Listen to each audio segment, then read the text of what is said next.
বহু নেতা খেতা যারা ইউনিয়ন পরিষদের চেয়ারম্যান মেম্বার আমাদেরকে বলে যে আমাদেরকে ভোট দেন, ভোট দিলে আমরা পরবর্তীতে রাস্তা করে দেব। তারা ভোট নিয়ে হারে যায়, আমাদের রাস্তার প্রতি আর কোনো খেয়াল রাখে না।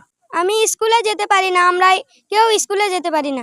আমি একদিন স্কুল যেতে পড়ে গেছিলাম, আমার কাপড় নষ্ট হয়ে গেছিল। আমাদের রাস্তায় খুবই কাদা, আমরা মাদ্রাসায় যেতে পারি না, আমরা উল্টা উল্টা পড়ে যাই।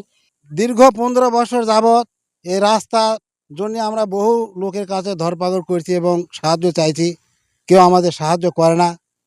আমরা অসহায় পড়ে গেছি।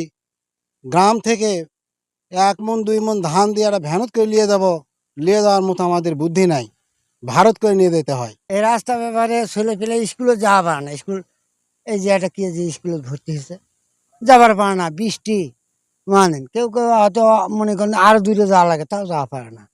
মালামাল বিক্রি করতে পারে না। আমরা এই গ্রামটা মনে করেন যে প্রায় 400 ভোটার আছি। সরকারি ভোটার হিসাবে 400 জন ভোটার আছি। এই 400 জন ভোটার থাকলে তার ছেলে মেয়ে কত আছে। এই যোগাযোগের সমস্যার কারণে এই মাঠটা যে আমরা খালি করে লিয়াচ্ছি আবাদ করে, বেচা পারছি না, নষ্ট হয়ে যাচ্ছে, ঘুরে যাচ্ছে। গাড়ি যোগাযোগ নেই, গাড়ি ক্রস করা যায় না। একটা যাবি আর একটা ক্রস করে তো আসা লাগবে, এটাও আসতে পারে না। ভ্যানওয়ালা বা রিজিওয়ালা আর কাজে লাগে, গন্ডগোল করে।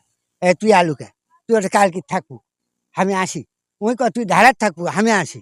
এই ঝগড়া ঝাঁটি বাজে। এখন এলাকার লোক সবাই সহযোগিতা করে গাড়ি পার করে দেয়। এটা আমাকে দুর্দশা।